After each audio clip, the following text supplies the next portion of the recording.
Alrighty, we'll give everybody a couple minutes to get online.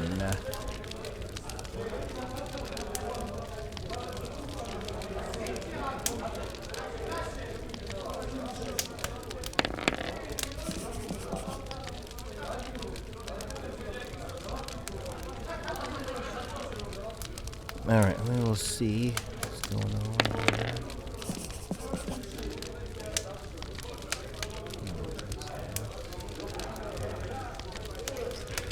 We are streaming.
Alright, let's see what we got.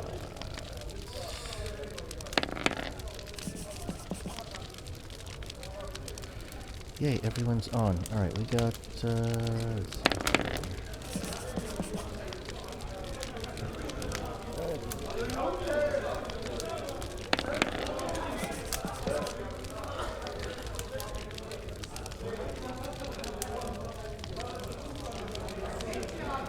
alright. We are here. We have arrived. It's gotta be over here. Over there. That looks good.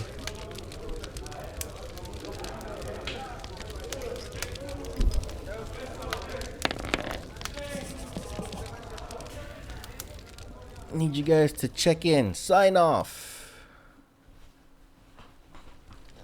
All right, so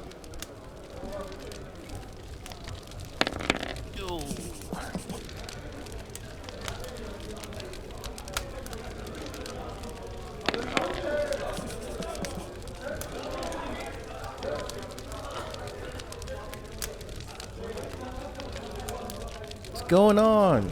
All right, so I wanted to play this game. I would play this game for myself. And as you can see from the past few streams, that yeah, I'm not very good at, say, reading and acting, but I'm doing this for Bilbeto. I'm doing this for you, bro.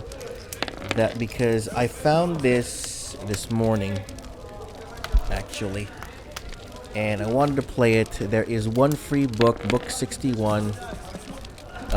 Bloody Bones of Fighting Fantasy. They have the first couple of books. I guess these are the best sellers because these are not all the books. Book 1, 2, 21. What is it? Book 3, Book 7, Book 5. So what do we have here?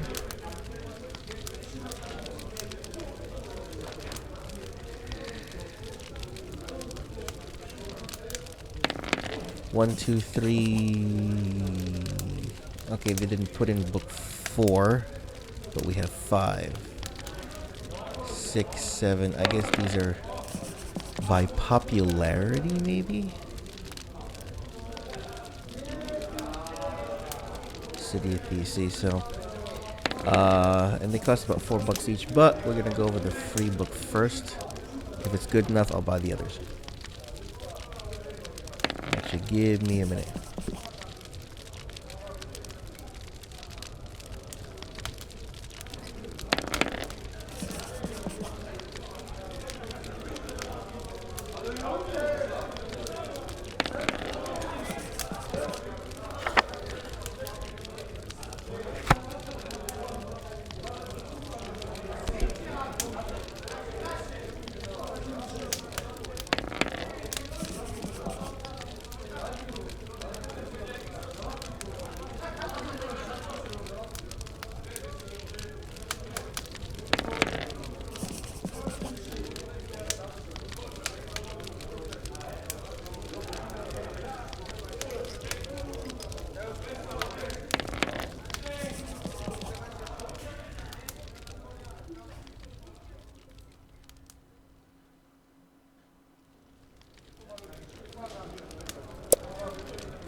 Alright, we'll set this up. Let's see here. Music. There's music. Load Tavern Tale.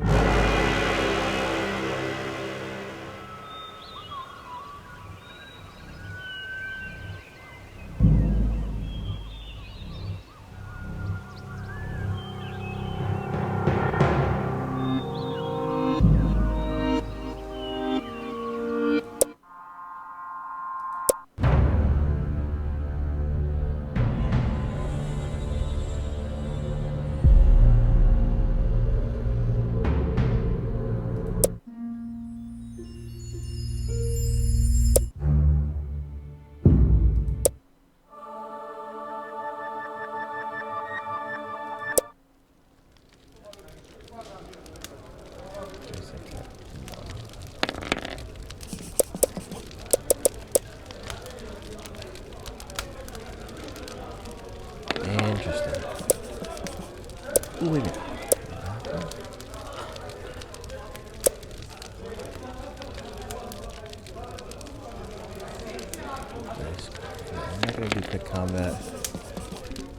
We're gonna actually check this out. Retro mode?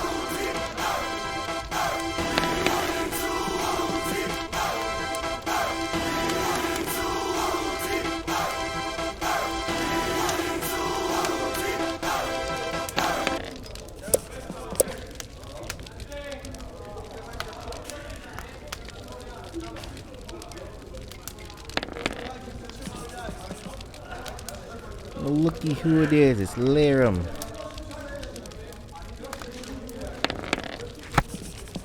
Alright, let me see this. So I've made some changes. Okay, so 1, 2. Still the same thing.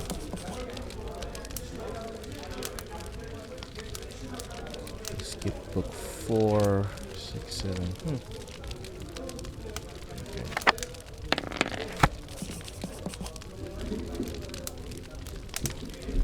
Fine, let's check this out. Hold on.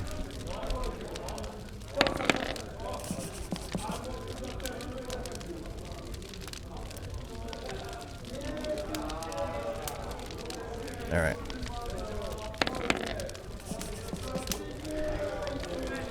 Let's see, what do we have here?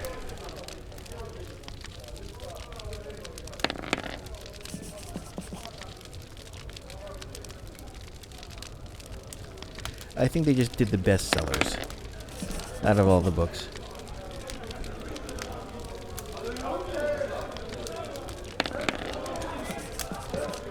No, I don't think that they would have done the first book as the free one, because from what I heard so far is like the first book is literally one of the best books they have, because, you know, that's how they were able to launch the series. So, let's see. So everything is, it's kind of like, what was the thing, bro? Final Fantasy? No. Fantasy Grounds. It's like Fantasy Grounds. Alright. Hold on, I just gotta change a couple of things and then we can get started.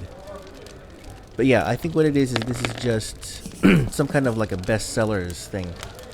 That, or at the same time, because it's the bestsellers, that, you know, they only wanted to pay for royalties for these books. Wow, yeah, I know they're that old. What was it? What did I say? The first book came out in 82? Wow, 82. That's like, my god, that's 38 years. 38 years ago. When it was published, that is. I don't even remember seeing any of these in my game store. I mean, my local game store here. Or the one that we were at, bro, at Woodbridge. Anyway, so, let's see. Bloodbones is a fighting fantasy game book and interactive adventure in which you are the hero.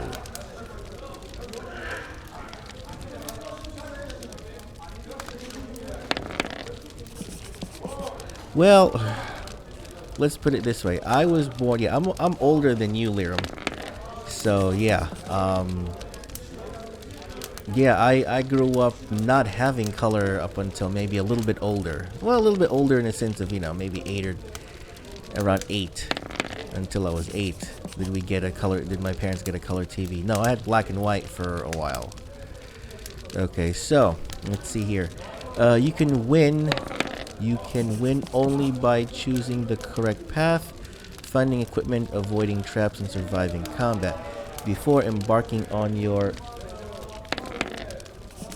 Okay, I didn't know if I was doing... if I had mouse capture. Avoiding traps, surviving combat. Before embarking on your adventure, you must first determine your own strengths and weaknesses with a series of dice rolls. These attributes are recorded on your adventure sheet and include stamina, skill, luck, and your starting gold pieces. Before making your rolls, you must choose from one of the 3 difficulty settings. This gamebook has been designed for optimum challenge on the adventure difficulty. Optimum challenge on the adventure, okay. For newcomers to Fighting Fantasy, we recommend adventurer or free read modes. For experienced readers already familiar with the printed versions of the gamebook, we recommend hardcore hero mode. Okay, play Blood bones, as it was intended. Your starting stamina and initial gold pieces are. Let's see.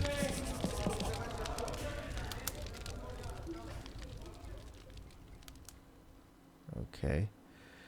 I'm not so sure how this works exactly. You have chosen the adventure difficulty mode. Before continuing, you must calculate your initial stamina. Your stamina score reflects your general constitution, your will to survive, your determination, and overall fitness. The higher your stamina score, the longer you will be able to survive. You must roll 2 dice and add 12 to the number rolled. This is then entered into the stamina box on your adventure sheet. Stamina will go up and down during your journey, but if your stamina falls to 0, you die and your adventure is over. If your stamina is getting low, remember to eat some of your provisions. I mean, if my stamina is low and I eat provisions, I mean, I feel like I'm going to be bloated and then my stamina is still going to go down. Anyway. Let's see here. Alright. Roll your starting stamina.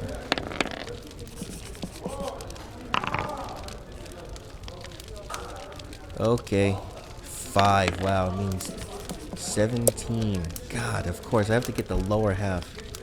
Okay, determine your skill. Your skill reflects your swordsmanship and general fighting expertise. The higher the better. Your starting skill is determined by rolling 1 die, adding 6 to the number. This is then entered into a skill box on your adventure sheet. The adventure sheet can be accessed at any time using the menu at the bottom of the screen. Okay. Skill is 2. God, these are some sucky rolls. I can't even get half. Determine luck. Okay, your luck score indicates how naturally lucky a person you are. Luck and magic are facts of life in the fantasy world you are about to explore. Your starting luck is determined by rolling 1 die, adding 6. This is then entered into the blah blah blah blah blah blah blah blah. Alright, cool. 1. Oh my god, really? I am the most unlucky person. What an adventure. God dang it. Determine gold. Pieces. Gold pieces, possession, determined by rolling 2 dice, add 12. Okay. 9. Alright, that's okay. To prepare adventures equipment. Alright. You begin your adventure with a sword, backpack, tinderbox, gold pieces, and a lantern to light your way. Rationing your provisions is a key to successful adventure. They may be consumed at any time, excluding combat, by accessing the adventure sheet. Each meal restores 4 stamina. Be sure to pay close attention to your stamina and restore it regularly. In Blood Bones, you begin your journey with no provisions, regardless of your chosen difficulty level. During your quest, you may encounter characters and items that alter your 3 scores: stamina, skill, and luck. Usually these scores may only ever be restored to their initial amount. On very rare occasions, a particular page may grant you effect that defies this rule. Aside from these occasions, some magic items may also allow you to exceed your initial scores. Once you have readied your equipment, there is one more thing you should do. Adventure sheet, bookmarks. Do I have equipment? Where's my equipment I must do? General. Okay. Oh, these are your. Okay, general. Library sort. Okay, no. Okay, yeah. What else is there? God, that's annoying.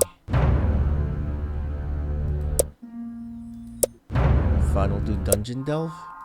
Fine. Book. Oh, okay. Quick dice. Okay, we already did all that. Retro. Portrait.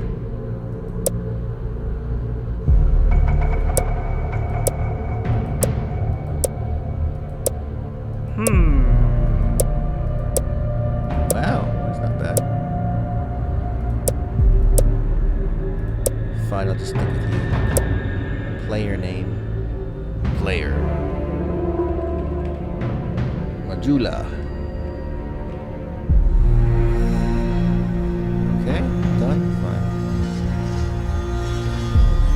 There you go.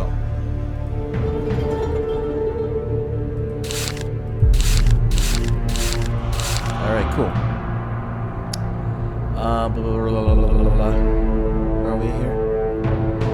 You begin journey with stamina on ever. Okay, there we go. Once you have ready equipment. What ready equipment do you have? During the adventure, you will notice that hours will have. Wow, okay, that's loud. That's loud in my ear.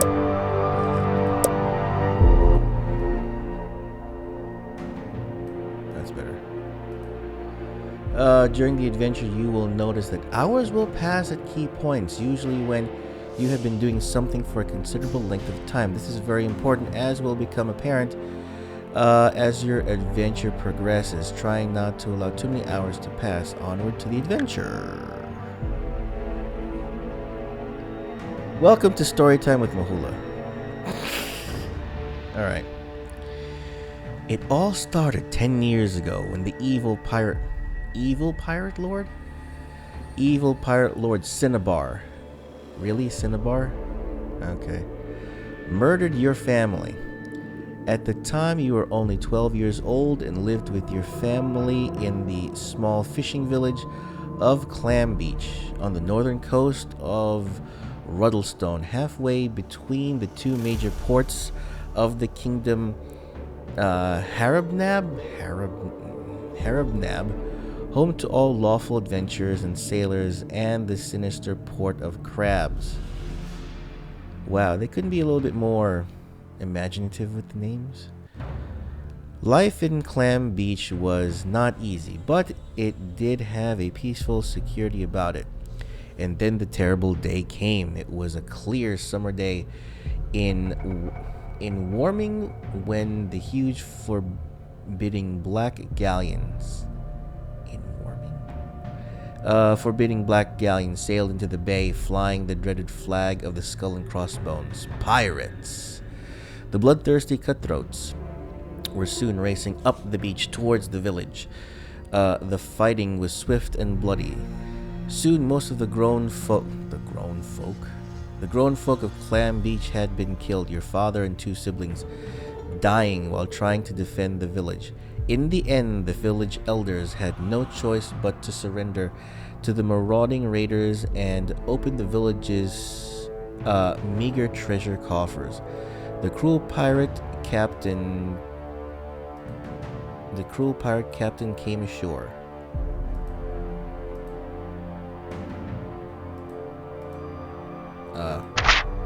There you go. Came ashore from the ship to collect the booty himself. The sight of him filled with awe and fear. The pirate was a tall, handsome man with a neatly trimmed, pointed black beard and his hair tied back in a ponytail. He was dressed in the clothes of a nobleman, with a fine scarlet coat trimmed with a gold braid and wearing a large tricorn hat. Oh, those things. At his waist hung a gleaming cutlass, and you could not help noticing that on the back of his right hand was tattooed the image of a grinning black skull. When the raiders had finally gone, filled with feelings of hatred for those who had murdered your family, you asked Ragai, the village soothsayer, who the pirate captain was. That villain is one of the most evil men ever to sail the 12 seas of Titan, was his vehement reply. Oh, jeez. Excuse me for my lack of vocabulary and pronunciation. He is one of the most feared pirate lords of our age, the creature without remorse, a murderer, and a follower of the bloodthirsty voodoo death god, Kezkari. I think that's real. Whose mark is the black skull. He is Cinnabar, but because of the terrible atrocities he commits, he is also known as Bloodbones. Okay, from that moment, you vowed that one day you would have your revenge on the evil Cinnabar. Okay. Your mother became ill soon after that dreadful day, and 3 years later she died. Took her 3 years to die? Okay. It depends, I forgot those days. On your 16th birthday. Okay. On your 16th birthday, you left Clam Beach and made your way to Harabnab, gaining the position of cabin boy on a ship traveling to the distant continent of Alancia? Jeez, I hate these pronunciations. I'm second guessing myself. For the last 6 years, you have sailed all across the globe, but now. Oh, okay, but you never forgot the promise you made to yourself a decade ago. Over many voyages, you have tried to learn as much as you can about the rogue captain. You discovered that Cinnabar's galleon, the Virago, I don't know, is frequently seen sailing in the waters around Nankunu Bay, and that he has a hidden base somewhere close to the port of Crabs. You also gleaned as much information as you could about the notorious city. And so, when you decided that you were at last ready to confront your enemy, and the chance of passage on a merchant ship sailing to the port of Crabs came up, you leapt at the opportunity.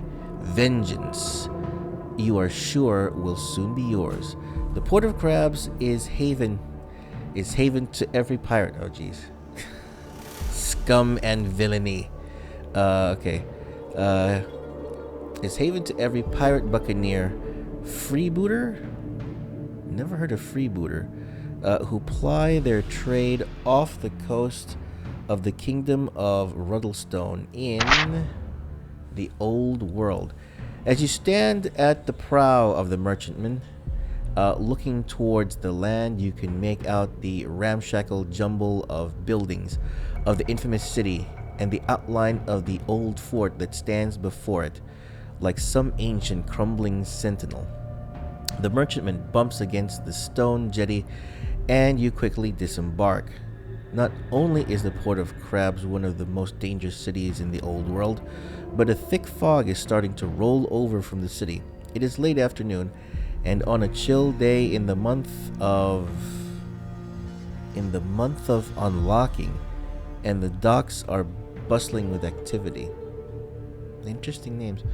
Warming, unlocking. Standing close to the quay side is a large stone building which looks like it could withstand a battering from Hidana, god of the deep himself. Hanging over its sturdy oak door is a faded sign declaring that this is the Jolly Roger. This seems as good a place to begin your search for Cinnabar, so you enter the inn. Oh, jeez. This is a lot of reading. I'm sorry, guys. Okay, we'll see how long I can last with this. The spacious bar inside the Jolly Roger is packed with all manner of scurvy-looking sailors and other lowlifes. The landlord is as big as an ox and has a large anchor tattooed on one arm.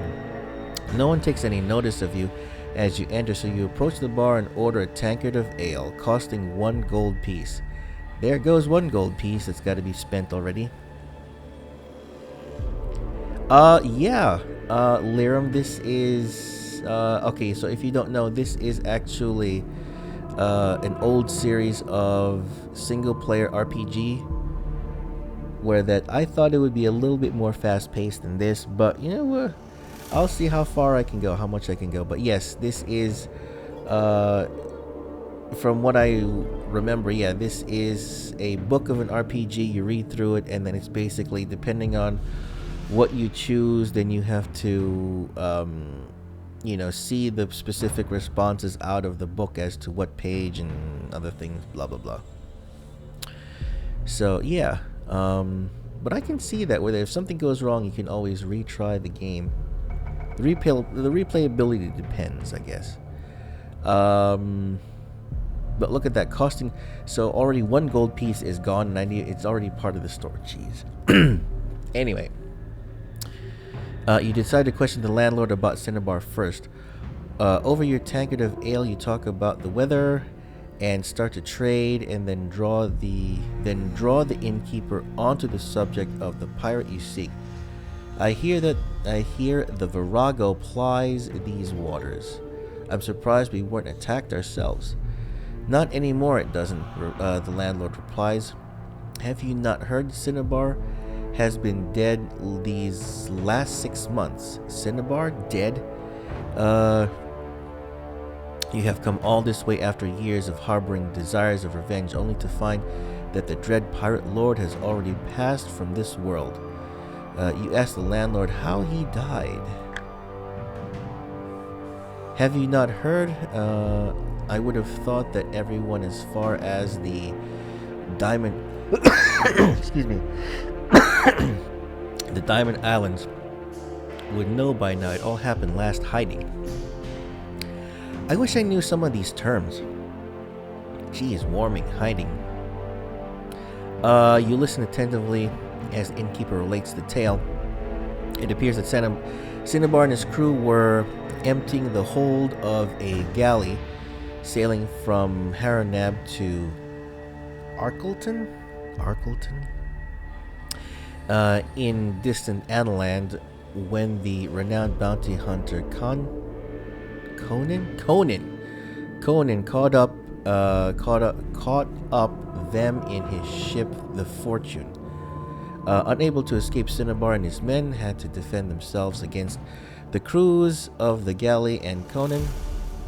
Fierce fighting ensued, with Cinnabar eventually falling at Conan's hand, having suffered an incredible number of wounds.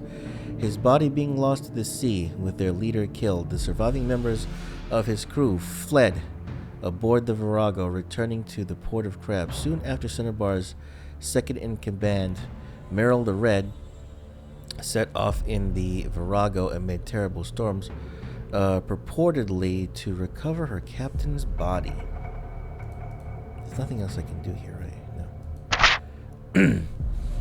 Many now believe that the pirate lord's galleon sank, as it has not been seen, the landlord says, concluding the story. You thank him for your help, and in a bewildered daze, you make to leave the inn. You console yourself with the thought that at least the murderer of your family has at last been brought to justice. As you leave the Jolly Roger, you feel someone pulling on your jerkin. The hell is a jerkin exactly? Oh my god. Turning around, you discover that an old drunk, slumped at a table by himself, is the one trying to attract your attention. Just because he's dead doesn't mean he's at rest, muttered the drunk. Oh, of course, we have ghost pirates. Curious about the drunk's word, you sit down opposite the old man and ask him what he means. Let's just say you don't want to be believing everything that you hear, but I know what's going on. Oh yes, old Dreg knows. Cinnabar isn't really dead, see? And he's coming back, the old man says in a harsh whisper. Intrigued, you press Dreg to tell you more about... you tell more, but he suddenly becomes serious and looks round the barroom. Jerkin. That's what I know. I know it's a piece of clothing, pretty much, but I'm like, I like the. I like the authenticity. The you know. What the hell? He looks around the barroom uneasily. You couldn't just fit that down here? One word?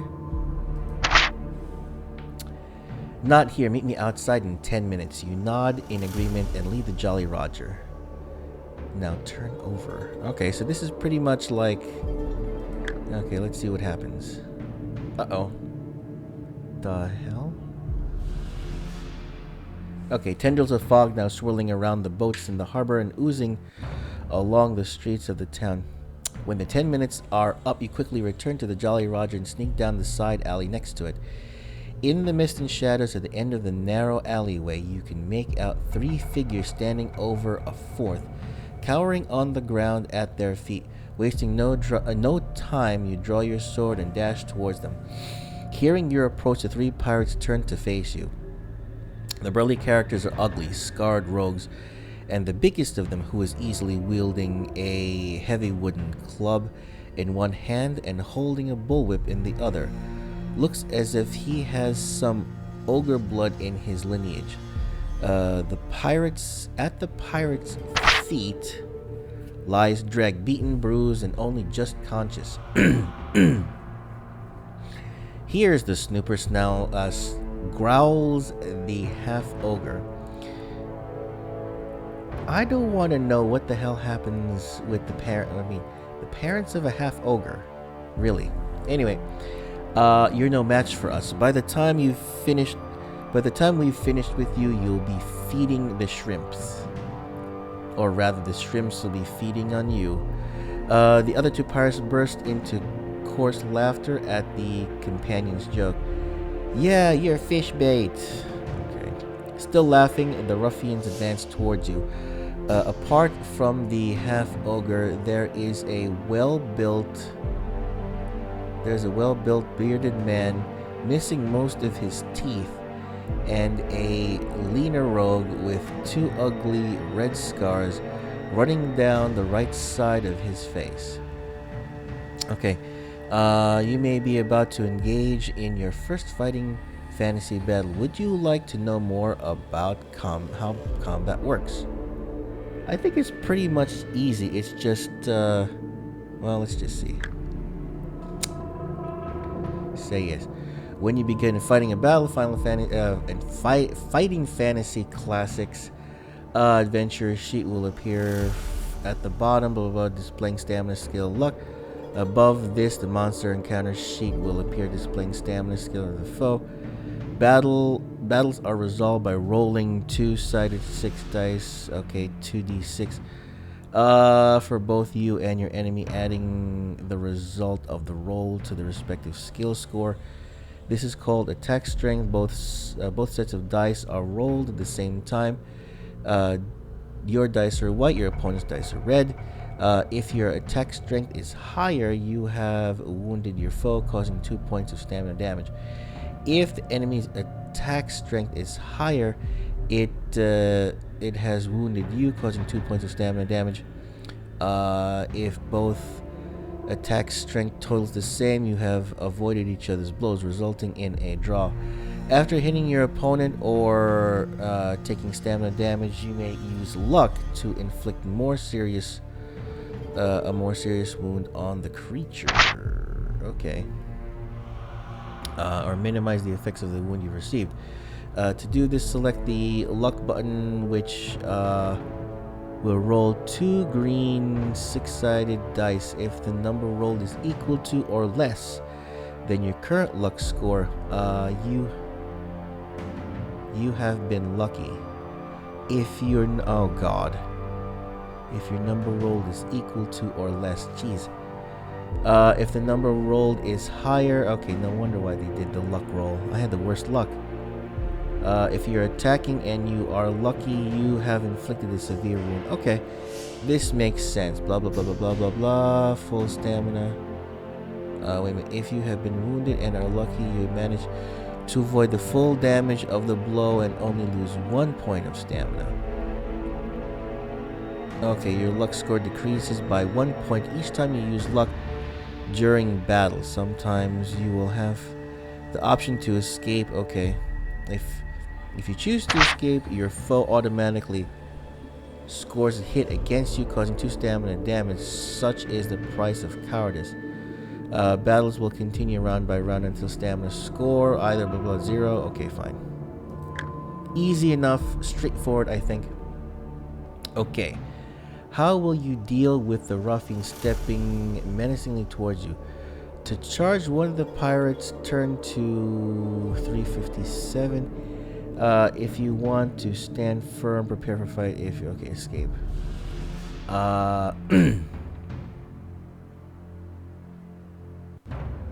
What do you guys think? Charge or just regular fight?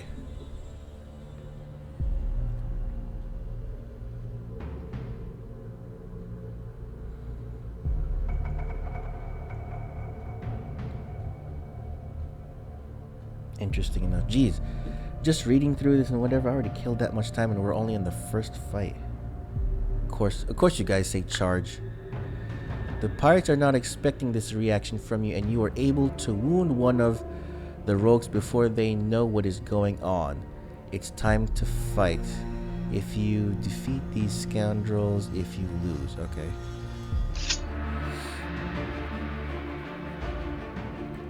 You must fight. Alright. Stamina 5. What are we doing? Oh, I gotta do that. Oh, crap.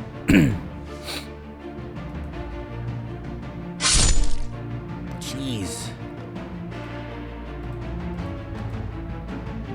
That stinks. Where's my luck? My luck's only 7. There you go. Do I get anything for 12?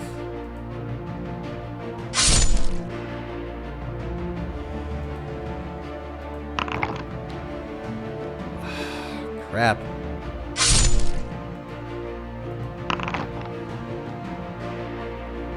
Ooh, nice.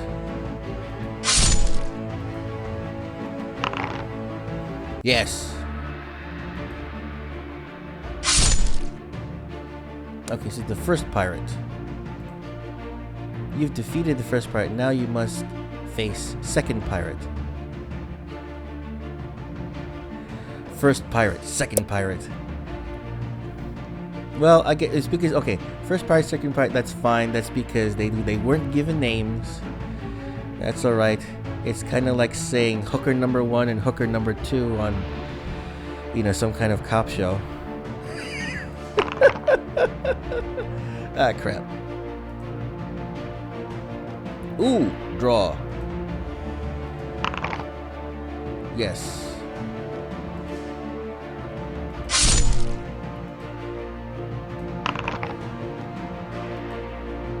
No. Oh, by 1. Nice. You are triumphant. Okay, so I'm triumphant, but then you got the ogre. If you defeat these scoundrels, the half-ogre steps forward to fight you. Will you face your opponents? If so, turn to 187 if you try to escape. Well, let's see. Adventure sheet, bookmarks.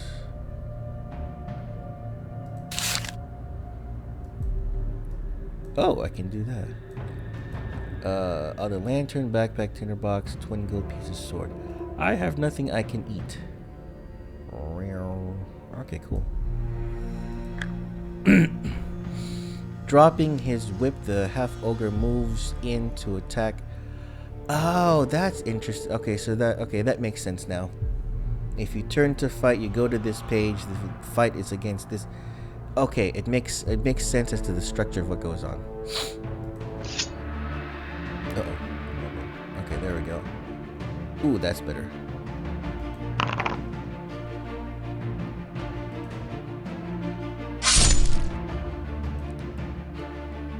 Skill 8. I wonder what skill does. Or what the difference of skill does. Uh-oh. Damn it. No! I'm gonna die. I'm gonna die!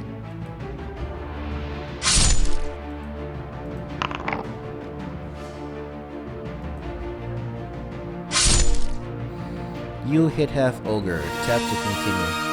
You are triumphant. If you kill the half ogre, turn to 328. 328. How thick were these books, Bilbeto? Seriously. The last of the pirates falls, and with some relief, you sheath your sword. It looks as if the pirates have beaten Dreg within an inch of his life, and is failing fast. You do your best to make the old man comfortable, and he opens his eyes. Thanks, stranger. Oh God, I don't feel like voice acting, but okay. But I'm a goner now. They're up to something, you know. You ask him who he's talking about. Cinnabar's crew, the Pirates of the Black Skull. uh, Looking at the hands of Dreg's assailants, you see that each bear the tattoo of a grinning black skull. I've seen them meeting up again around the taverns in the city. Silas Gallows, Keelhaul Jack, and Old Crivens, even Malu the Witch Doctor. Stop. Every time I hear say Witch Doctor, I hear the damn song. Sorry. They're planning something, alright. Rumor says Muriel the Red found Cinnabar's body and that he's not rightly dead, but he's not rightly alive either, see? It's all that voodoo and black magic they meddle in. Not right, isn't it? The numbers of paragraphs, not pages, so some pages would have several number of paragraphs. Oh, okay, that's cool. Yeah, I was actually looking up if I could download a PDF copy of one of the books, but this is a little bit easier. But you know what? With my what I'll do is, if I can find a PDF copy, what I want to do is, I actually want to grab that and introduce my my stepson. He's 14. He's high functioning autistic, big geek. All right, I love my stepson. He's a big geek. We geek out about a lot of different things. I want to see if he'll be interested in this. He's a big video gamer, but you know, if he'll appreciate the old-fashioned stuff like this, hopefully it'll keep him into get him into reading more. Okay. I've heard tell that they're planning something big tonight. You'd think that old Snide and the guard would be looking into it, but truth be told, no one's been able to locate their hideout. Dreg coughs weakly. He's coming back. We'll all be doomed. A stranger beware the Black Skull. Bloodbones is coming back. Okay, so voodoo zombie pirates. I love it. And then he is gone, laying the old man down. You pondered his last words and what your next action should be. So Cinnabar is not really dead. In that case, you may still have a chance for revenge. But what did Dreg mean when he said that Cinnabar is not really alive either? Dreg has given you several clues about your enemy and where you should start your search for him. And it seems that time is of the essence if you want to stop the Pirates of the Black Skull. The old man mentioned that the Pirates of the Black Skull were gathering again in the Port of Crabs, so they may have a hidden base somewhere in the city. But of course, at present, you have no idea where it may be.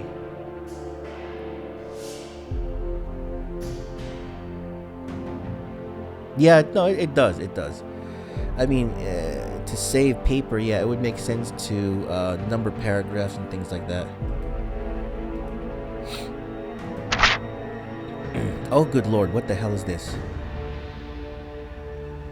Okay, so this is what I was thinking of. Okay, before leaving Dreg, you search the bodies of his assailants for any further clues. You find nothing helpful, but you discover that one was carrying a bottle of rum. Drinking the rum, you restore 4 stamina points. Yay! Where's my 4 stamina points? You now have 6 options available to you. Okay. Let's see, what do we do? You could visit some of the taverns and inns yourself in hope of finding out more. Perhaps you could visit the notorious gambling pits, a possible source of information and a way of increasing your gold pieces. I am in Vegas.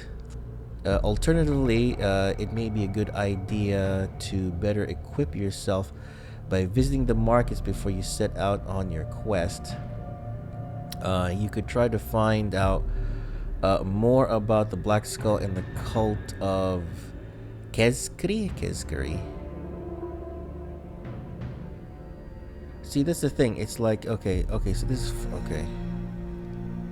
Then again, although Governor Montargo has certainly allowed the port to remain a safe haven for buccaneers and freebooters, you may do well to get the help of the authorities against Cinnabar. Yeah, I don't think that sounds like it's going to turn out well. Or you could take the direct approach, abandon your search for further information, and instead look for the pirates' hidden base.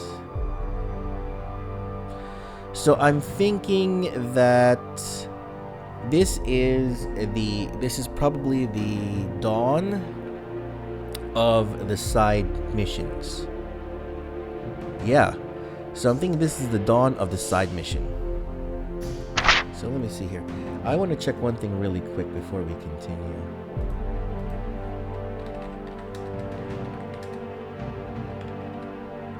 So I'm guessing that these are real books. I wonder when Fighting Fantasy Blood Bones was actually published. Oh, check that out. Okay, so this book was actually published in 2006. Wow, 1982 to 2006. Wow, okay. The Fighting Fantasy series. Wait, what?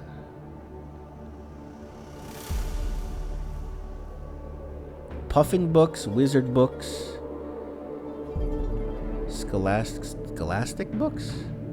Oh, these are the publishers. Oh.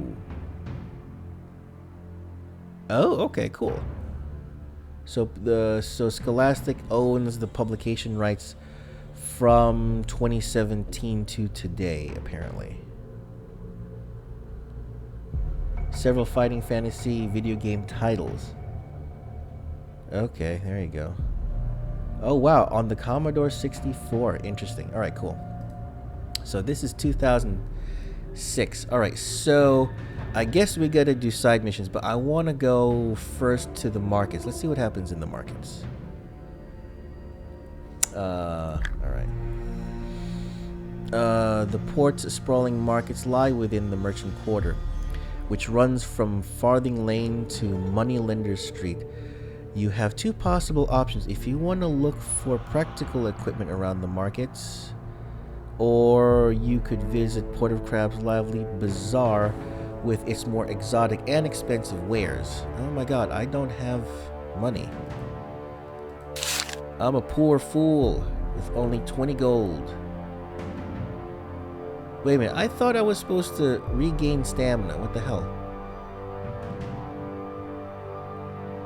I thought I was supposed to gain more stamina. What the hell is going on?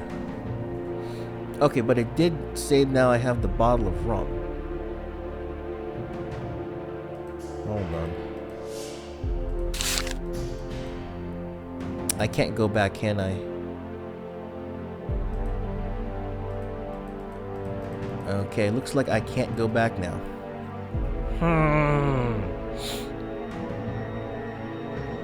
Okay, so let's just do this. I'm gonna do this just because. Bottle of rum. Yes, I want to use the bottle of rum. Thank you. We'll just do that for now. Practical wares. Let's do that.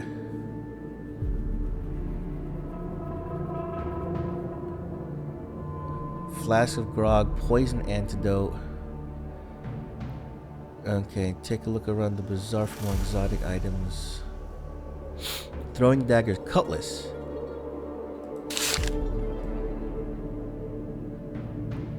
So what's the difference between sword and cutlass?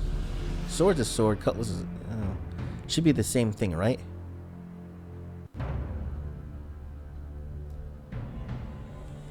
Okay, never mind. Let's go to the bazaar. You are enticed towards the bazaar by its colorful stalls, as well as the sounds and smells of far-off countries. You ignore the rolls of silk and the baskets of spice, but you're attracted to a brightly decorated stall covered in a variety of unusual items.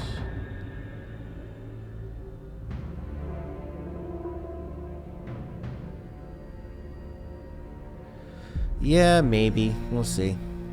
I don't know if I can go back. I'll see if I can leave and come back. Uh, Talking with the vendor, you discover that that the man is a talismonger, a trader of artifacts that are allegedly magical. However, by the look of some of the objects, you do wonder if they really are charged with esoteric power. Magical items the talismonger has to offer are listed below with their prices. You may buy as many of them as you want as long as you have enough gold pieces. What the hell are they? Oh my god.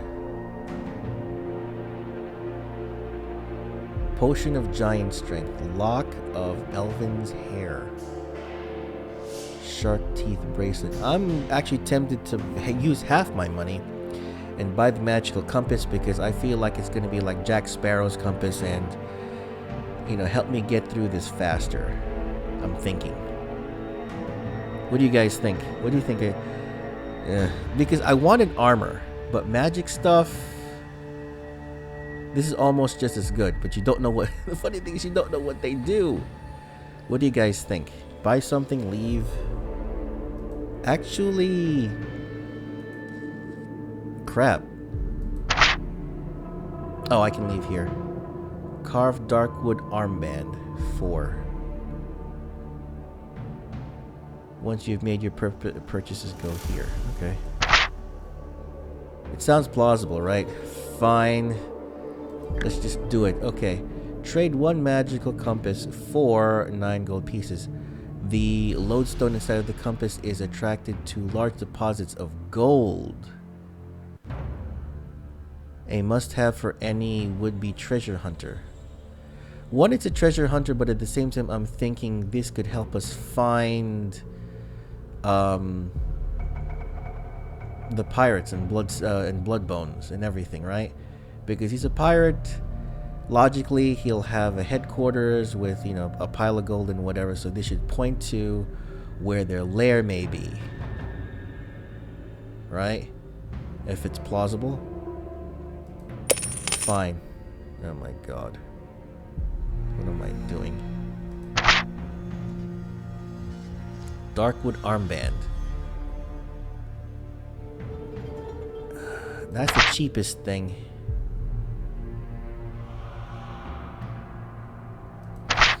Yeah, fine. Let me buy this one. Carved to look like a snake with its tail in its mouth. Putting it on does not make you feel any different. Oh, okay.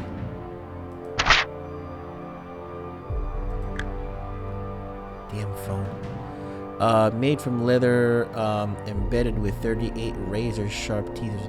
You feel like it could be useful. You feel like it could be useful. Carved with a single piece of ivory, it resembles the head of a noble lion. Gives protection from dark powers of voodoo. Ooh. When drunk, effect adding 2 strength. Lock of elven hair. This lock of hair will bring you good fortune. +1 to luck rolls. Wow, that's actually... I'll buy the shark teeth bracelet then. This is what, protection from voodoo? Let's do this one. Just because... I know I'm splurged. I got like, what, 6 left? Yep, 6 gold pieces left. Do you wish to look for more practical equipment around? So turn to pacer. Otherwise you can... What? I want to go back. Why can't I go? Otherwise continue the quest. Okay. The hell, man?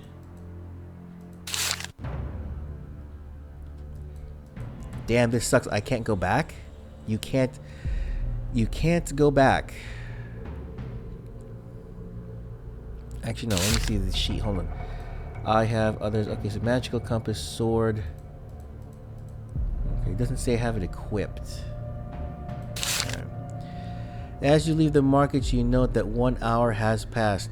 As you're walking along Trader Street, you cannot help but notice a roguish figure standing in the corner of Lobster Alley. The man is gaunt and scrawny in his later years, and with several days' growth of stubble.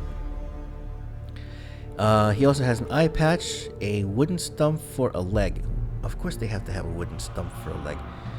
Beneath his right knee, and wears a long coat and a tricorn hat.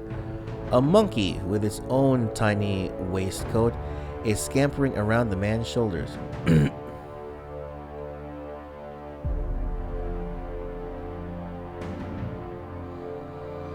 Oh, the last one was last year? Wow. I didn't think... See, that's the thing with... in the shadow of Dungeons and Dragons and everything else, yeah, I guess... You know, you don't hear about this stuff with Fighting Fantasy. Wow, Fighting Fantasy Fests. Interesting. I gotta see if there are videos as to what happens at those things or whatever. As you walk past the pirate, you make eye contact, and he beckons to you with a glance before turning and hobbling away in the alley. You follow the man? Yeah, of course I'm gonna follow him.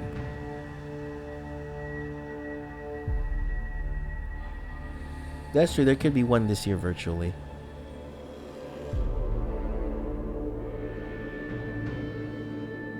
No, that's true, because like I said to you, and I don't know where the hell Bob is. He hasn't said anything in chat in a while, but yeah. At the game stores that he and I go to, I have not seen any of these books, or at least not noticed them in the racks. You know, especially with how many, you know, fighting fantasy books. Okay, we follow the guy down the alley. Despite having a wooden leg, the old rogue moves quite quickly and disappears around the corner before you can catch up with him. As you're about to round the corner yourself, you suddenly start to have misgivings about your latest course of action. Will you continue to follow the pirate? Yes. Continue to follow the pirate. No, yeah, I know. He's probably working or something. That's fine. But, you know, I'd like to have his input. But no, it's okay. You turn the corner and find the old man standing in front of you. So nice of you to join us. Is that like a leprechaun? As they say, old Crivens always gets his man. There is a sudden swishing sound, and you receive a sharp blow to the back of your head. Instantly, you lose consciousness. Yay! You come to tied to a stone altar before a... Are you serious? I'm done? Before a hideous death. Jeez. You only have just time to take in the facts that you are in a large underground chamber, packed with pirates and devotees, before a black-robed priest plunges his sacrificial knife into your heart. Your very blood shall be used to help bring your enemy back to life. Wow, look at that. Holy crap. This is where you kept your... Yeah, see, that's why you have bookmarks. I should have done bookmarks. That's what it is. Place a bookmark. Okay, so that's what that's for. Thank you, Bilbeto. I don't blame you. I'm just saying, yeah. So that's what the bookmarks is for, is to go back. Oh, wow. Okay. Place one of the bookmarks to save game at the current... Oh, to save the game at the current section. Okay, yeah. Alright, that makes sense. What about the map? What's this map? Bazaar, markets... Oh, whoa. Okay. Oh, okay. Jolly Roger. Scarred Rogues, Half Ogre. Markets, Bazaar. Okay, and then that's it. That is the end of the... Yeah, okay. The end.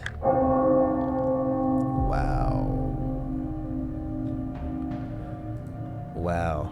I gotta start all over again? Seriously? Completely? All over? Oh my god! Oh my god! Fine, stamina 8. Fine. It's a little bit better. Okay. What is... It didn't really say what skill does. The higher the better. I don't understand. I don't understand what skill does because it didn't have any effect in the first battle. Give me better than... Oh, I got a 2 this time instead of a 1. What the hell? Pieces. Roll for gold. 19 instead of 20. Dang it.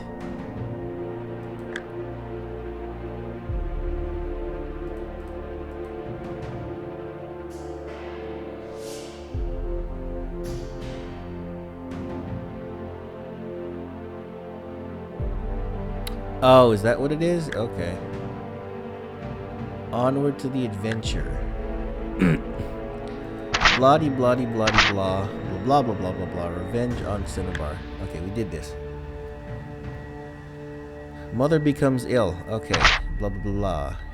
You enter the inn. Blah, blah, blah, blah, blah, blah, blah. You ask how how he died. Okay. And then old drag. Not here, meet me outside. Alright, old drag, blah blah blah blah. Okay, for the game itself, there were like, I think 12 books available. But according to one... No! Oh, whatever. I'll do that later. I should have had the bookmark, but yeah. Let's see. 4, was it 4, 8, 10. There's 10 books of this on here. But then in real life books, you got 61, supposedly. I'm guessing these are the highly rated ones, are the ones in this game.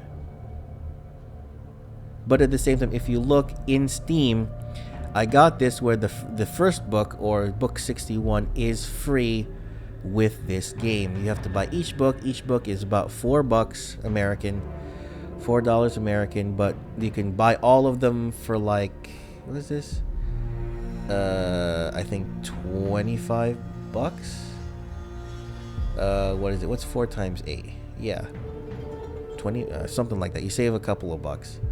But I don't know. I think I'll just buy one book at a time because according to one of the reviews I read on Steam, is that this father and daughter went through the first book, book 1, and they said they were in it for hours. I mean, hours upon hours. And I can imagine. Let's see.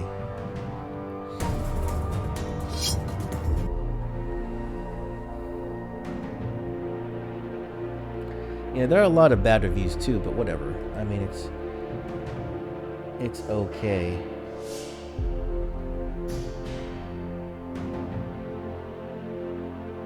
That's cool. According to this person, says, yeah, for veterans, it's a near 1-to-1 conversion. That's cool. 8 out of 10. Yeah. All right. No, yes, I will purchase book 1 later after we finish this one somehow. But at the same time, it's like, you know, you just die. So I guess maybe we have to play it safe.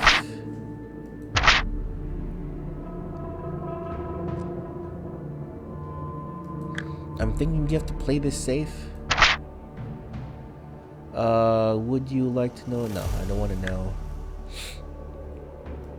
Charge the pirates. The pirates are not expecting the reaction from you, and you're able to wound one of the rogues before... Okay, fine. Fight. We'll do that. Hit!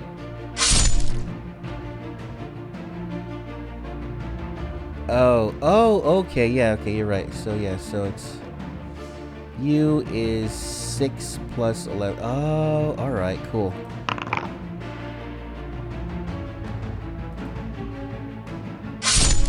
Not bad. I like this. It's a lot better this time. Second pirate. Ooh! Damn, that was bad luck.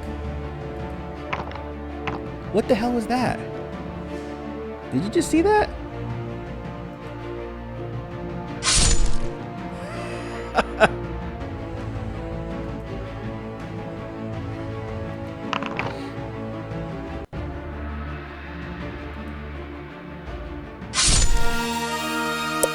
I am triumphant. Defeat the scoundrels. Okay.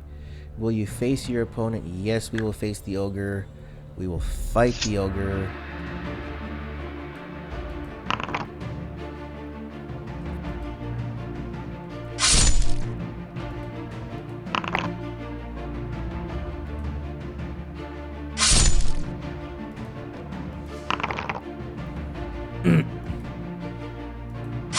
Okay, there you go. Done. You killed the half ogre. Blah blah blah blah blah blah blah. Okay, so now we're gonna do the same thing again. So from here, let's place a bookmark. Are you kidding me? It just says page 328. That's all it says. Great. Wait a minute. Did I just remove the bookmark? No, I didn't. I just... Okay, good. So before leaving... Okay, so drink... Oh, okay, so sorry. I misread that. Drinking the rum will restore 4 stamina. I thought it was automatic. I'm sorry. You now have 6 options to go. So...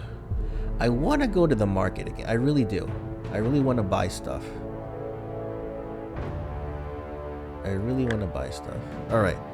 So, practical equipment. Flask of grog.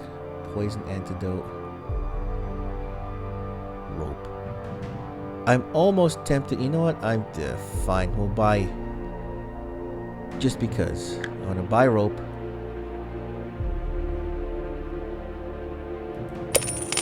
Rope. Buy extra provisions. 1 extra provision. Just in case. Even though I have the rum. Just in case.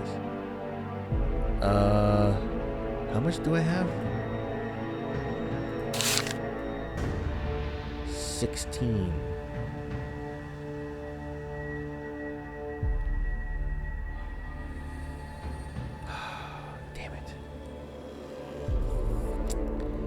I'm thinking I should buy the poison antidote.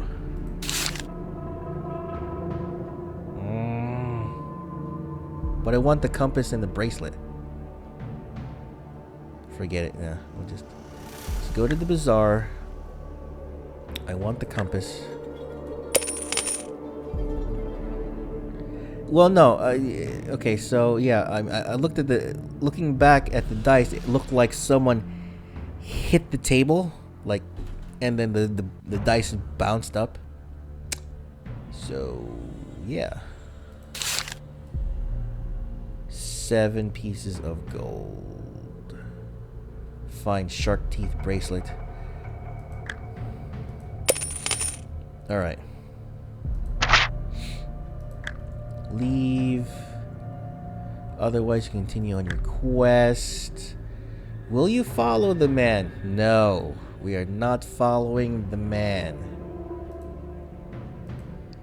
No, wait. Can I just get rid of the bookmark?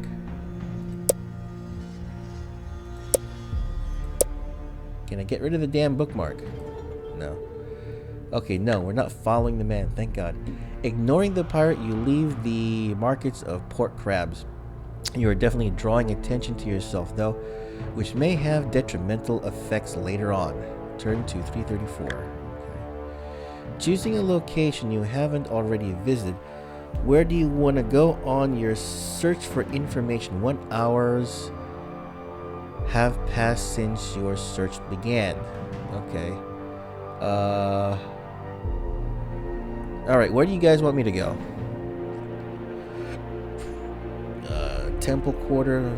If you want information. If you are done with looking information, okay, you can start looking for it for yourself, but then can it be the golden...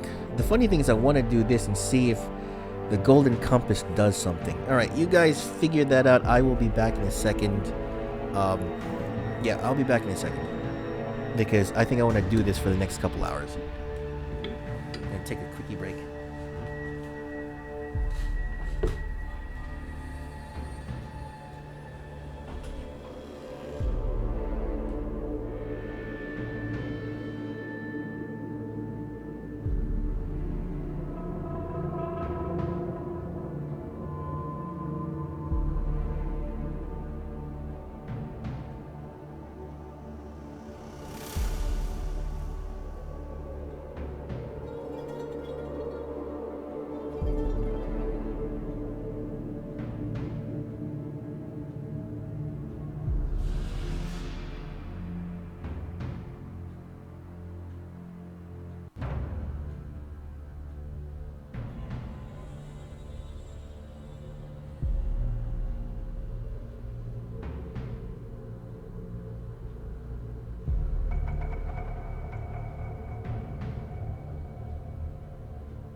Sorry guys, yeah.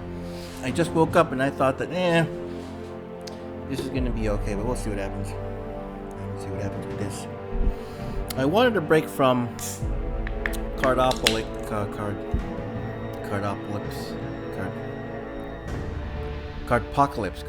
Jesus. And this seems to be nice. Okay. Yeah, the funny thing is if I go to the gambling pits, I only have like 2 pieces of gold. Okay.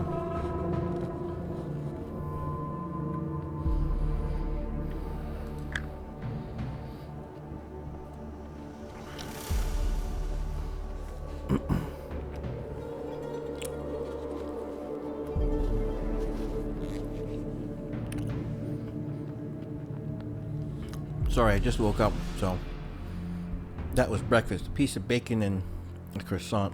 It was like a mini breakfast sandwich from Burger King. Okay.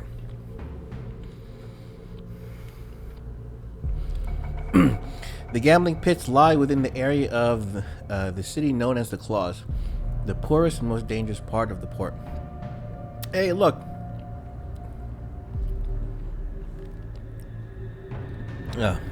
Welcome to Hudson County. Oops. Anyway, yeah, Larry and Bob know what I'm talking about. The pits themselves are housed in a vast stone. The pits. It's interesting. I'm sorry. I'm just thinking of my casino days. The pits, because it's the gambling pit. That's where the tables are. Is the pit. With the pit boss. Housed in a vast stone building with a large iron-studded oak door.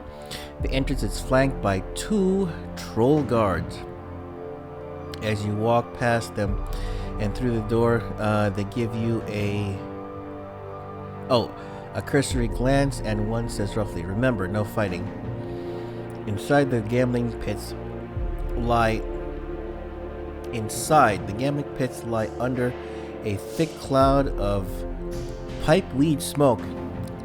Welcome to Vegas. And are packed with unsavory and roguish clientele you would expect. Mingling with the crowds, you check out the different games that are on offer. After a brief look around, you discover 3 that interest you. I thought you would look for, games that you find people that have information.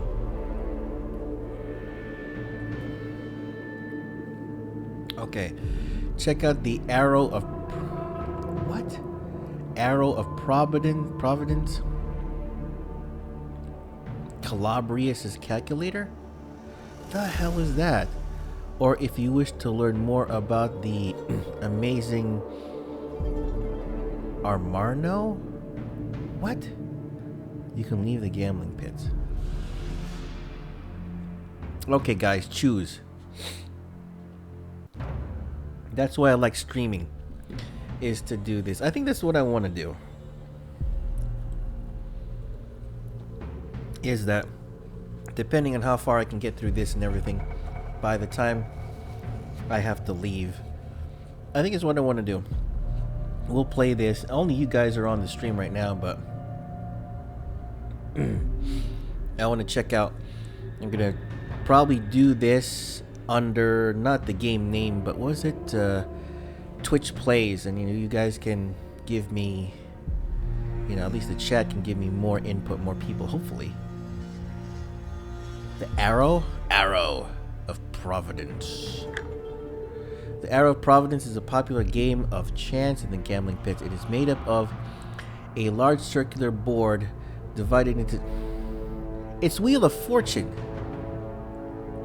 Divided into 12 sections, each painted with a legend. Arrow-like pointer has been attached to the center of the board, and it can be spun. It's basically Wheel of Fortune. Play the game will cost you to... Oh, jeez. I only have 2 pieces of gold.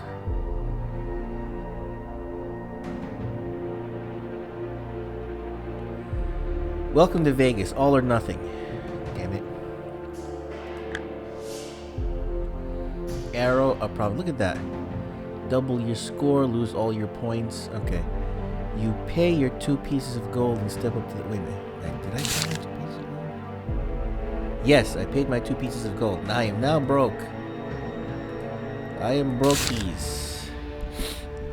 You get 3 spins of the arrow, and over those 3 spins, you must score a total of 10 or more to win the jackpot. Okay. This is number of spaces. Wins. Okay. The next spin starts from this space. Okay, wait. But if you win the jackpot, you cannot play again. Interesting.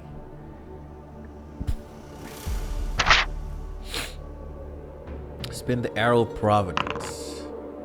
5. You rolled a 5. If you rolled a 5, turn to... The arrow rests on lose all points. You have currently scored 0 points. Great. 3. This is interesting. Arrow spins on 5 points. You currently have 5 points. Alright, I need another 5 points or double my score.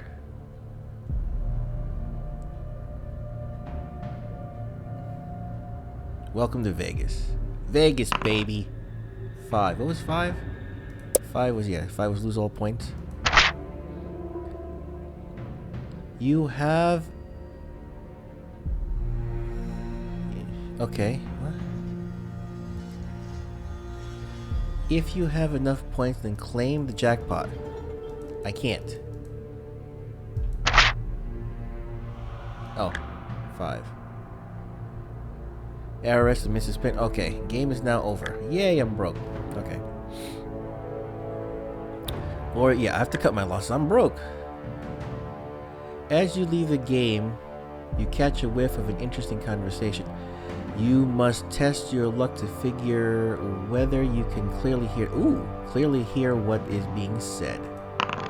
And sadly, your luck has run out. You needed a luck score of or 8 or below. You rolled a luck score of 9. Seriously?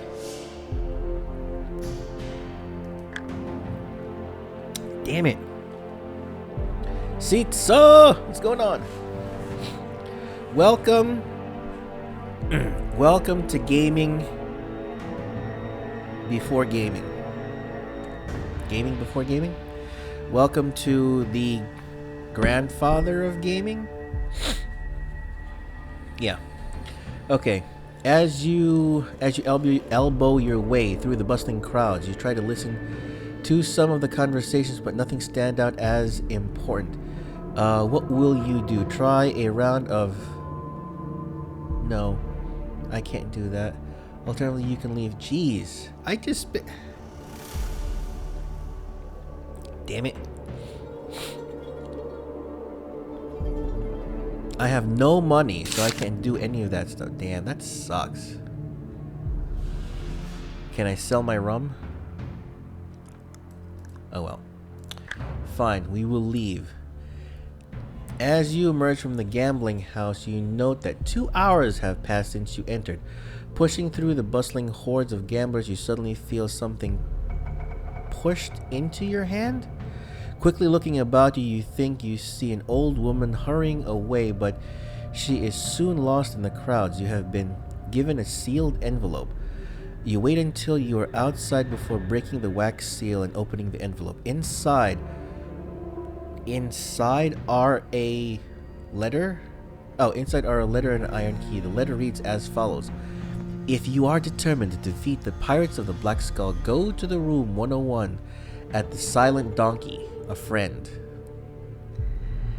This is major suspect. Major suspect in a lot of ways. One, old woman giving you a key. No, I don't know. No, that's the one thing about this game. The one thing that's good about this game is that, yeah, because it's electronic, it doesn't allow you to cheat. I can see how you cheat. Well, okay, I don't care about the dice roll. Yes, I won, the spin. Let me give me my 10 gold, blah, blah, blah. Yeah. It's tough being broke, I know. Alright, you presume that the key must be the one to the room in the inn. To follow up with this contact now, turn to, otherwise you...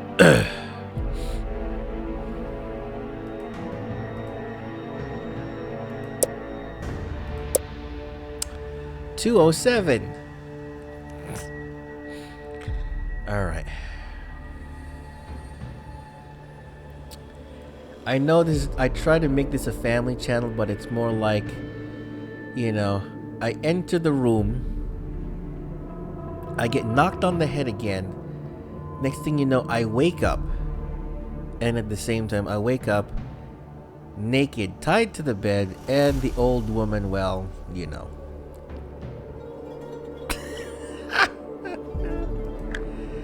Alright. The Silent Donkey is situated on a dingy back street within the Claws. Several suspicious characters watch you enter the inn, but none try to stop you. This really okay. For those of you who don't know me, Liram kind of knows me to this effect, but yeah. Okay. I am not as innocent as I look, and this reminds me of so many situations I've been through.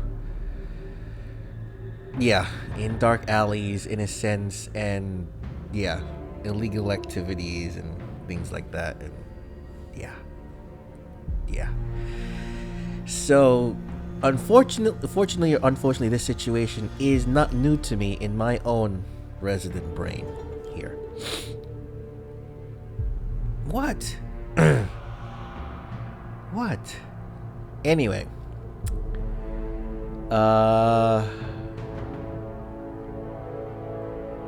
Okay, let's just say indulgences. Indulgences. Anyway, creaking up the creaky wood staircase, you come to the first room on the first floor. Room 101.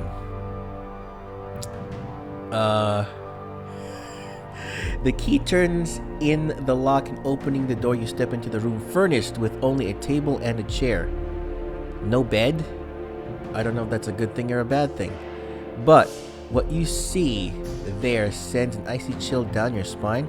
On the table rests a human skull, painted black and decorated with a headdress of brightly colored bird feathers. The black skull. This is a bad omen. There is nobody here, so this must have all been a setup by Cinnabar's cronies to delay you. The first skull... Okay, the skull fills you with the foreboding, but it still intrigues you. No! If you want to take it with you... Okay, this is what I like about, you know,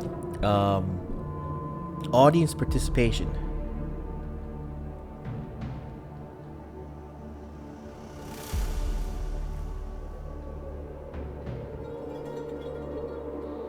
Talking about mobile games, yeah, I was thinking about getting into Among Us on the free version of Android or iOS. Jeez, everyone's like, take the skull! Take it! Alright, I'll, I'm again. Never mind. Picking up the skull, you are suddenly filled with almost overpowering sense of fear and paranoia. You have suffered a terrible curse and lose 2 luck points and 1 skill point. Involuntarily, you drop the skull, smashing it on the floor. Yay. You have wasted enough time here already, so you're prepared to leave the silent donkey. Test your luck. Test your luck? If I'm leaving the silent donkey, why do I need to test my luck? That's... You are lucky. You need a luck score of 5 or below. You rolled a 5.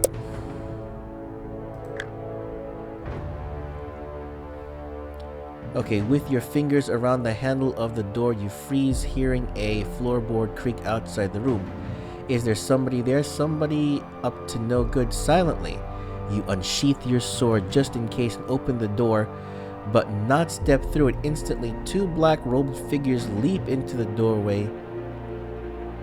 Cautious raised, determining to stop you,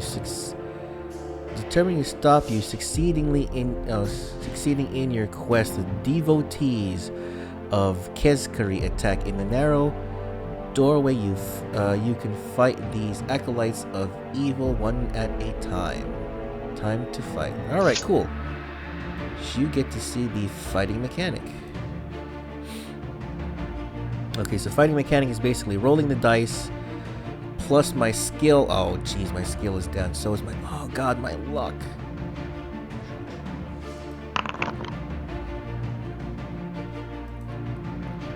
Ooh, crap.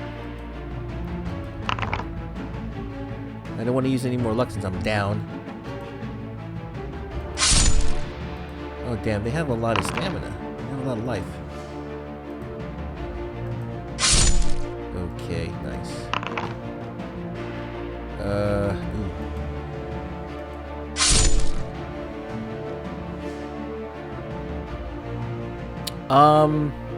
Actually, yeah, there was no option to flee this fight, escape this fight.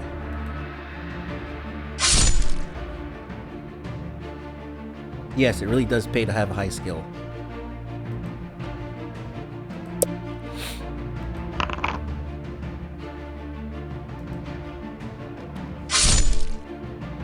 Yeah, but that's the thing. I want to know if... I wonder if there was a difference between having this regular sword and having the cutlass.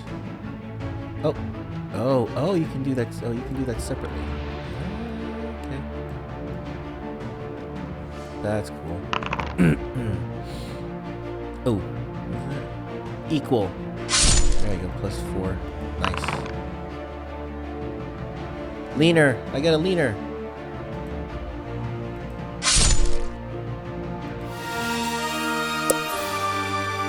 If you succeed to take down these devotees successfully.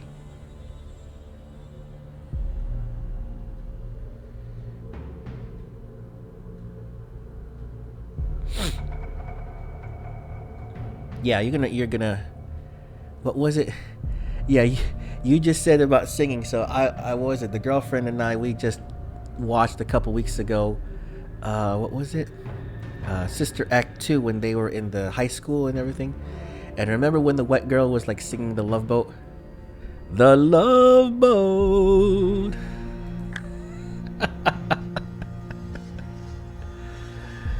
Da da da, shiny and new.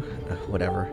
A rapid search of the fanatics' bodies reveals nothing of value as you so quickly leave the inn. As you leave, you ponder how these men knew who you are. You are obviously drawing attention to yourself, which could be a problem. 1 hour has passed. Great. Alright, hold on. Let me see here.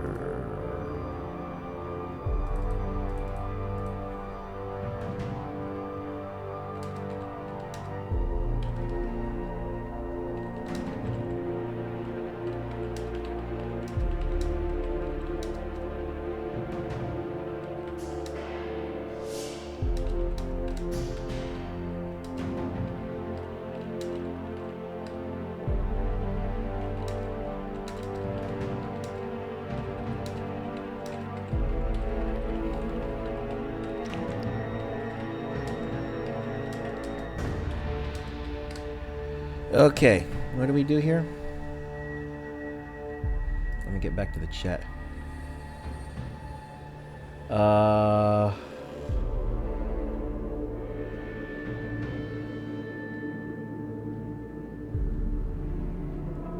Singing. Oh god, yeah, really. Do you really want me singing? Okay, choose a location that you have until 4 hours have passed.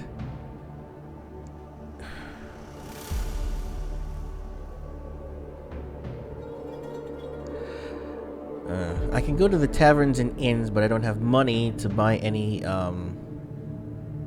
Actually, do I have... I didn't... Damn it, why couldn't those guys have money on them for me to take? Damn it. Okay, I'm gonna go to the temple quarter and see what that does. Markets? No, no, I can't go to the markets because I already went there. I can't go to the gambling pits because I already went there too. Yeah, it doesn't allow you to revisit these places.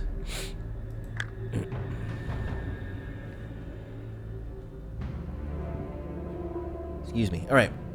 With the threat of a voodoo cult springing up in the city, you decide to have a valid reason for going right to the top and getting the help of the overpriest himself. The overpriest holds court within the most magnificent temple in the city, the Grand Temple of Vinar? I don't know how you want to say it. Vinar. Okay, entering the pillared marble hall leading into the temple, you join the queue of hopeful petitioners who would seek an audience with His Excellency the Primate of the God of Pride. The Primate of the God of Pride. At last, it is you who stands before the pulpit next to the doors leading to the overpriest's inner sanctum. A pasty-looking priest stares down at you with barely suppressed contempt. I'm sorry, but His Excellency is otherwise engaged in the ritual of the sixth hour? Of the 6th hour at this time. He will not be able to see you now. Come back again tomorrow. 2 armed priests wearing ceremonial armor cross their halberds in front of you. You plead with the cleric, but nothing will change his mind. Not even the mention of voodoo. There is no way you will be granted access to the overpriest. You are turning to leave. The priest calls out in a patronizing tone. Wouldn't you care to make an offering to No. I choose not to because you're a dick. Leaving the Grand Temple, you prepare to go on your way. During the day, the Street of Holies is packed with beggars, supplicants, and worshippers. As you descend the temple steps, you hear two voices raised above the noise of the bustling crowds. One is shouting, words of wisdom, while the second one is calling, let the Master of Destiny guide you on life's journey. Looking around, you see three men sitting cross-legged beside the road. Each is dressed differently in a manner of certain religious groups, but in front of each of them is a small offering pot. The closest of the men with a long hair and even longer beard smiles at you, says, 2 gold pieces is all I ask, and then we will reveal to you the mysteries of the cosmos and what fate has in store for you. God. Do you want to make a donation to one of the wise men? No, I can't. I'm friggin' broke. See? Brokies. I am brokies. Or will you leave the temple quarter? 1 hour has passed. Jeez, what a waste of an hour. God. Still broke. Choosing a look at... Oh, Jesus.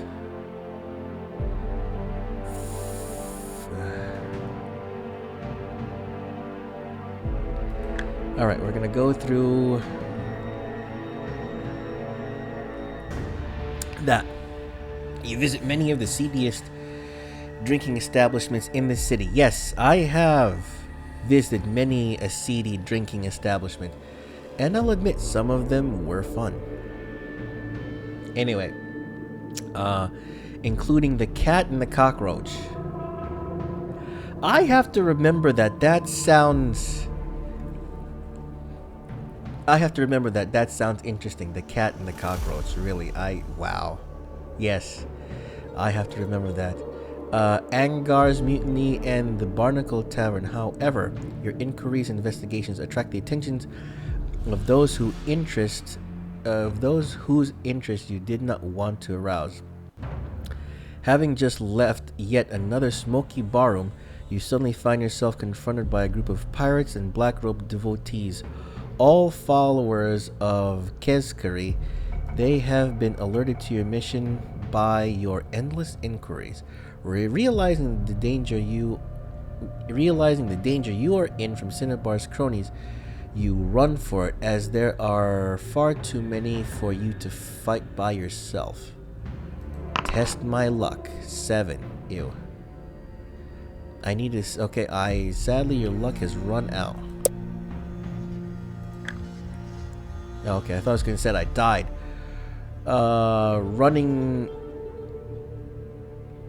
Running hell for leather? Hell for leather. What the... You round a corner and run straight into more of Cinnabar's pirates. You are soon overcome and receiving a blow to the back of the head. Again, from a heavy cosh, you lose consciousness. Again.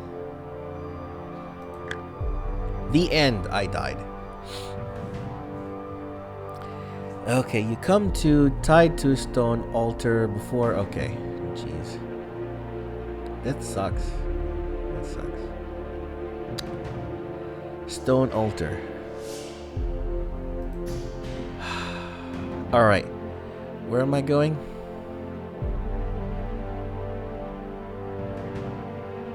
What was page 207? Oh, the Black Skull. Okay, let's do this. Save point. Old-fashioned save point. Oh, good lord, this is too funny. This is too funny. Okay, you're presuming that the key must be for one of the rooms. So it seems like everything that has tempted me was bad luck. So I'm gonna ignore the letter and the key. Not unless it was some kind of sexy wench. Then I have to go after the sexy wench. I gotta.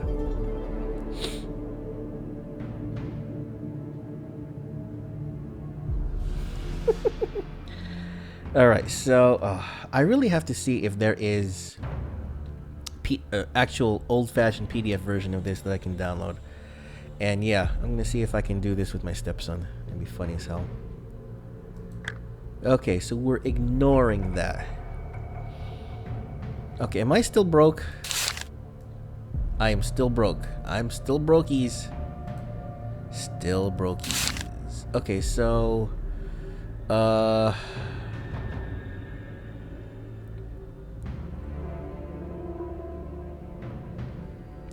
let's go to Governor Montargo.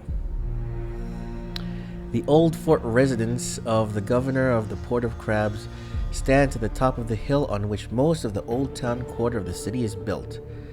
You climb the hill and arrive outside the Grimstone building. The whole edifice looks like it could withstand an army's onslaught for weeks, even though it is now several centuries old. As you approach the guard at the gate, he asks you your business, and you demand an audience with Governor Montarga. Oh yeah? Sneers the guard. I can't just let anyone in here. Can I? I can't just let anyone in here, can I? Oh, it's just my job. Fine. If you want to bribe, I can't bribe him. I am broke. Alternatively, you can threaten him. Ooh, just because, let's threaten him with cold steel. Let's just see what happens. At once, the guard pulls a chain which sets off a jangling bell inside the fort. Almost immediately, the gates open and what seems like half of the city guard poured out in between these and surrounds you. I am dead. Overcome by the guards, you soon find yourself languishing in a stinking prison cell. 1 hour passes. Eventually, a stern-faced figure appears in the grill of the cell door. It is the head of the city guard, Captain Schneid. Enjoying your stay? Well, let's say 10 gold pieces and you can go your way. Oh my god, I should not have spent my money. Will you pay this? No, I can't. Or will you wait and attempt to get out yourself when the coast is clear? Ooh, we can jailbreak. Let's try to jailbreak. Yeah, don't run out of money. Well, that's the story of life, isn't it? The story of life here on this world right now. Don't run out of money. Have it your way, Snide declares before leaving. Nobody comes to your cell that night, so you do not have an opportunity to bluff your way out. Really? There's no way out of the cell?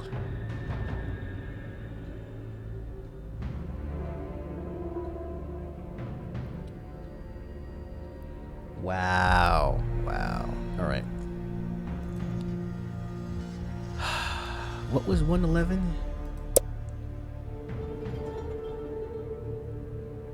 Okay, so no, we don't fall. Okay, hold on. I have two gold pieces left. Crap. I should not have spent all that money. Alright, so this is what I'm gonna do. I am gonna go on your way. Alright, now gambling pits.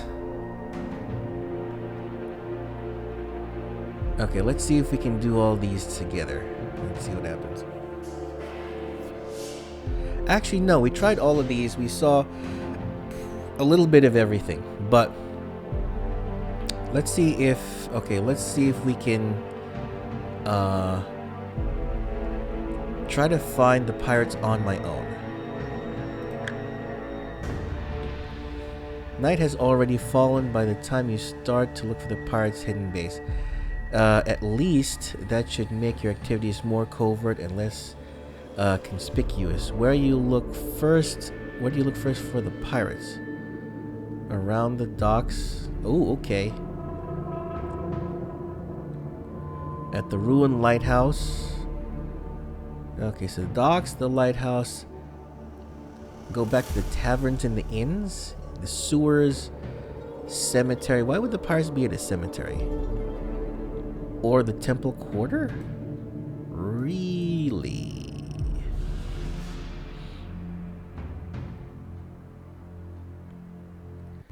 Alright, so where do I go? Where do you guys think I should go? I got the docks, the lighthouse, the tavern and inns again. Probably the taverns and inns, right?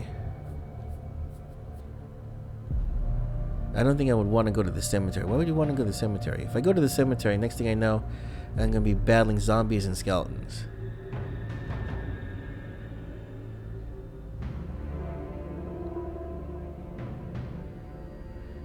Sewers or docks? Why would they be in the sewers anyway? It's a funny thing. Yeah, I guess hiding out, I guess, but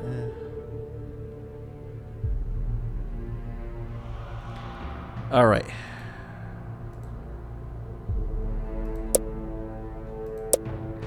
Oh, it keeps only the last 3 bookmarks. Okay. So, this is the turning point. Let's go. Oh, you know what? Yeah, if I go to the sewers, maybe the... Okay, hold on, let me see this. Golden compass. Magical compass hasn't done anything for me yet. Fine, sewers. It's probably a maze. Let's try that. Cemetery? Oh, we should have done... Okay. Let's go to the cemetery then. Cemetery. Keeping to shadowy doorways wherever possible, you make your way swiftly along Corpse Way towards Dead Man's Gate. How much attention or suspicion have you potentially drawn to yourself while visiting Port Crabs? As far as I'm aware, I am under no or very minimal suspicion. Yeah, right. You may have drawn attention to yourself once or twice. So that's the thing, is that this shows up if you didn't visit anywhere, I guess. And this is if you visit a couple of places. Okay. Okay. Which is weird. But interesting drawing. As you approach the gate, out of the corner of your eye, you notice a movement of in the darkened alleyway. Instantly, 2 figures step out into the street in front of you. One is a gaunt-looking character holding a cruel saber and a frayed noose.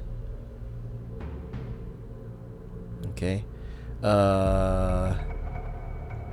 Frayed noose around his neck, and the other is an attractive Koolian woman with long shining hair, black hair twisted into a plait, wearing finely made leather armor and wielding a thin sword. You recognize the first of your assailants from tales you have heard on your travels. He is the notorious pirate Silas Gallows. His companion is Wu Lin, of course, a mercenary who joined Cinnabar's crew not long before the pirate lord was killed. Both bear the insignia of the Pirates of the Black Skull. So here we are at Dead Man's Gate, chuckles Gallows, and soon there's going to be one more corpse in Corpse Way. Wulin says nothing, but advances towards you with her gleaming blade raised. Okay, I guess I have to fight. There's nothing else I can do. Okay, I can't even escape this one. Fine.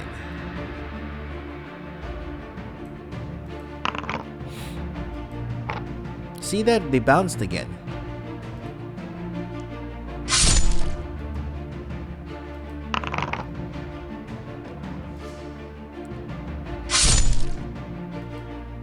Come on, kill Gallows, the Gallows. Yeah, having a high skill is very, very useful. Oops.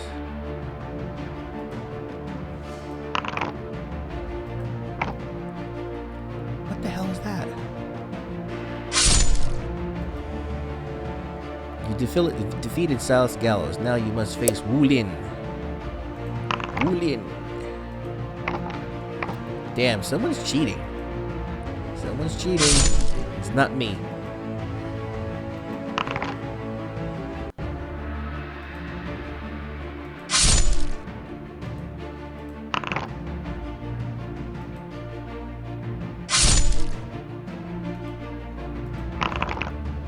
Oh, I have all my luck back. Okay, cool. I forgot. There's all the reset. You are triumphant. Okay. If you win, not wanting to meet any more of Cinnabar's cronies, you hurry out of the city. Out of the city.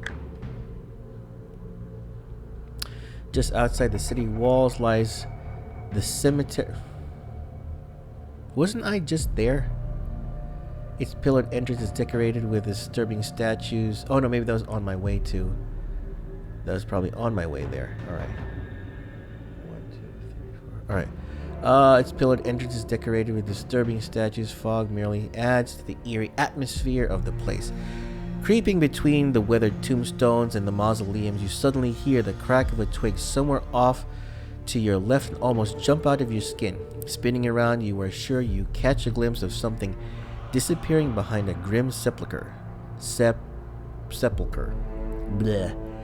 You are not alone in the cemetery. Something else is prowling around here during the hours of darkness. Peering around the corner of a crypt, you see two men who look like sailors walking away from you through the mist, carrying a heavy-looking chest between them. Where can they be going, and what are they up to? If you have a crab doubloon, which I don't, two men launch a surprise attack on them. I think I will just follow them. You sneak after them, who are totally oblivious to your presence. Test my luck. Oh. You are lucky. Okay. Ooh. 1 hour passes. The smugglers eventually stop outside of an old tomb overgrown with moss and ivy. Pushing open the granite door, they disappear inside. You wait a few minutes before lighting your own lantern and passing through the portal yourself. Your lantern reveals a passageway leading away into the gloom. As you step over the threshold, another light becomes visible at the other end of the corridor and starts to move towards you. Gliding along the passageway is the apparition of an old man with sunken eye sockets and talon-like fingernails clogged with grave dirt. The sight of the growling specter fills you with a sense of dread, and your blood runs cold when you see that the lantern it carries has been fashioned from a human skull. From the tales that you have heard told of the port of crabs, you know that this must be the ghostly jack-o'-lantern. Really, the ghost does not attack you, but instead comes to halt a few meters from you. Its jaw drops open, and the apparition utters the word password. Do you know a password? If so, now is the time to say it. You do not know a password, and this makes no sense. Okay, intruder, screams the pirate ghost and flies at you shrieking. You draw your weapon, but every time you strike the horror, your blade passes right straight through it, whereas you feel the specter's claws tearing your flesh. Okay. Like knives, there is no way you can defeat the ghost. An unpleasant death awaits you. Great! You are dead. You will never have your revenge against Cinnabar. Damn, you know what? This feels a lot like the other game. This feels a lot like, what is it? World of Horror, whatever that game I was playing, because it's like every other turn, every other, bad guess, you are dead. Oh my god. too. I mean, but at the same time, you know what? I'll bet you that even though we've watched so many movies of whatever it is, Pirates of the Caribbean, or any adventure movie, every adventure movie always was the successful outcome. So it's like, but if you were in real life, there is the chance that you will die at the beginning of the movie. And this is the same thing. Wow. This is insane. Alright. Let me see. Okay, I'm gonna see. I really want to see if there is a Fighting Fantasy PDF that I can pick up.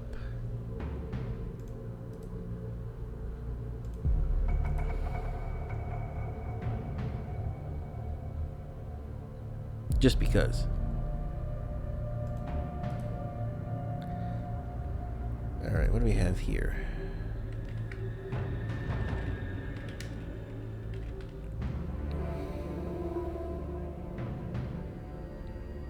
Ooh.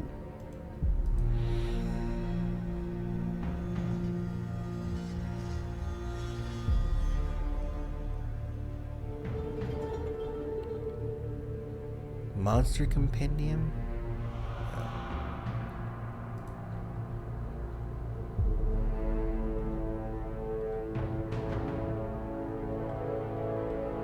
The hell is this? What?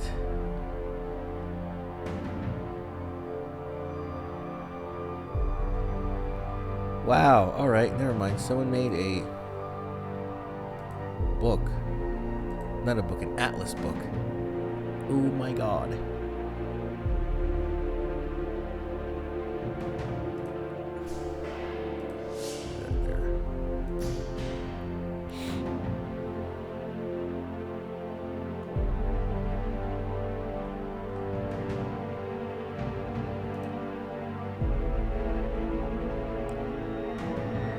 What the hell is this?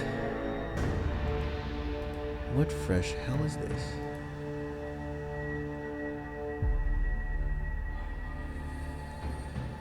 Okay, interesting.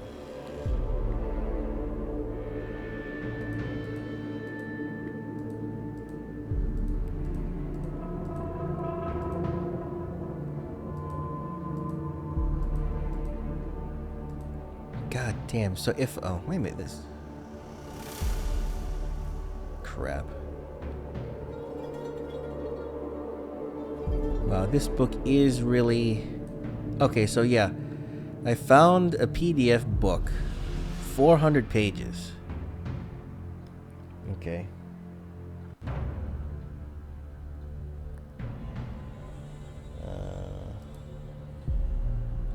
PDF, I'm going to share the link. Because I found the first book. Wait, what? Okay, this guy doesn't have every book.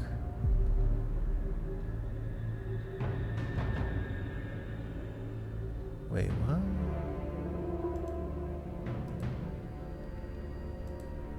But he has a lot of books, a lot of scans of books. So yeah, these are scans of the book, which is, hey, better than nothing. It's not like, well, you can't... wow, one of them is actually used. Nice.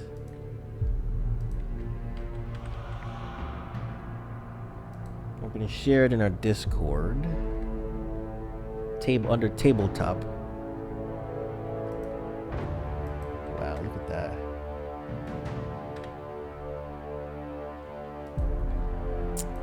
Alright, so I think that's what I'm going to space. What the hell?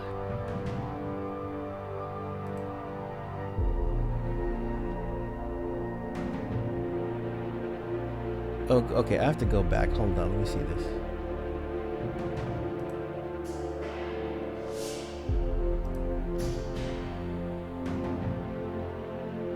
Oh my god.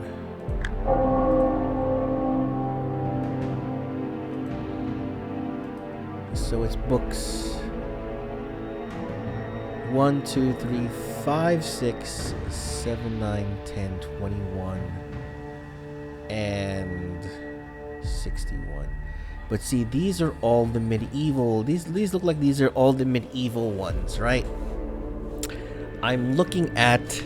The funny thing is, I'm looking at this archive that I just shared in the links, where that book number 12 is called Space Assassin. 114 pages. Wow, look at that.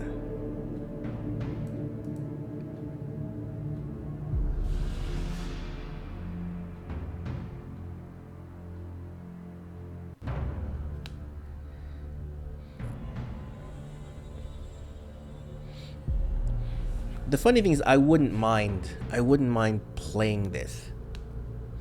I really wouldn't mind playing, you know, these. The funny thing is that these books are basically single player, but playing it like we're doing here is like, you know, you guys like choose what to do and things like that. This would be very interesting to play. Especially this one. This one's a sci-fi one, Space Assassin. Book number 12. Alright, I'm gonna have to download these PDFs and whatever. But so far, yeah.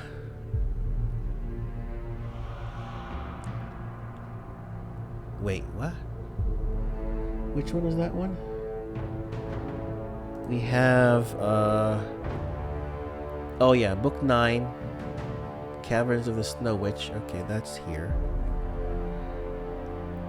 I'll probably buy these books later in this game so that it's a little bit easier with the dice and doing all this stuff.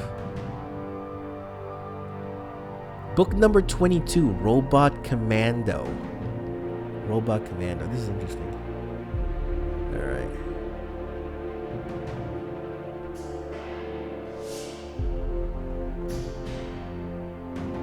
I'm gonna have to see if there's like some kind of, you know, a ranking of these books.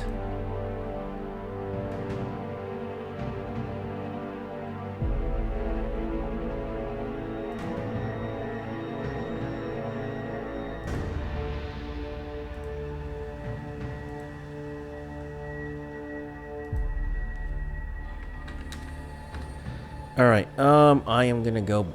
I'm gonna actually end the stream here, but yeah, definitely want to try to play this game a little bit more. Probably offline, or I'll try with like the first book online. Or actually, yeah, let me see. Let me check something here. Hold on. I know this is bad, but let's see here. 494. Yeah, I know. You got to see all these books that this guy has online in the PDF form. That's interesting. It'd be funny if. Okay, all I need is a dice bowl, my second webcam for the dice and everything. Everyone wants everything fast, but you know, if we do like a table, it'd be cool if we do like a tabletop of one of these. I gotta figure out how to do this on stream. And when I mean stream is like, I mean do everything with paper and pen, paper and pencil, you know, and do it this way, not do it on the video game. Well, at the same time, it's to save a little bit of money, but at the same time, you know, and we'll do voice chat and everything. Ooh, okay. We'll have to see if we can do this next week. We'll post and whatever, see if we can do that. We'll do it on a chat and or whatever, because I think the next time, maybe I can do it Sunday. I'll do it Sunday. Maybe I'll do it Sunday in the morning. We'll see. All right. So we're going to go ahead and end it here. Thanks a lot, guys, for joining me. Thank you so much for staying, spending time with me. Stay thirsty, keep frosty. We ask the powers that be to keep you safe out there in the real world, while we take risks for you in these virtual worlds so that you and your wallets don't have to. Thanks a lot. All right. Actually, let me see. Who is on Twitch right now?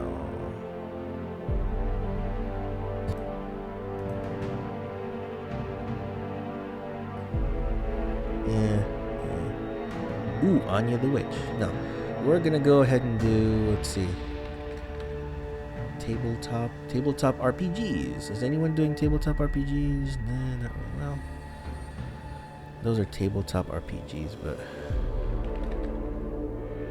board games. Anyone doing board games? Board games.